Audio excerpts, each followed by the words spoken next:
आजचा दिवस हा अतिशय दुःखद असा दिवस आहे.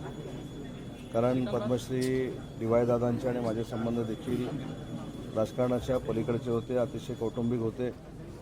ज्या पद्धतीनं विजयदादा आहेत, ज्या पद्धतीनं अजिंक्य आहे, ज्या पद्धतीनं संजय दादा आहेत, ज्या पद्धतीनं बंटी साहेब आहेत, त्याच पद्धतीनं मला ते मार्गदर्शन करायचे, मला ते सहकार्य करायचे, माझ्यावरती प्रेम करायचे. आणि म्हणून जशी पाटील कुटुंबियांची डी.वाय. दादा जाऊन हानी झालेली आहे, नुकसान झालेलं आहे, तसं महाराष्ट्राचं देखील झालं आहे आणि आमचं देखील वैयक्तिक नुकसान झालेलं आहे.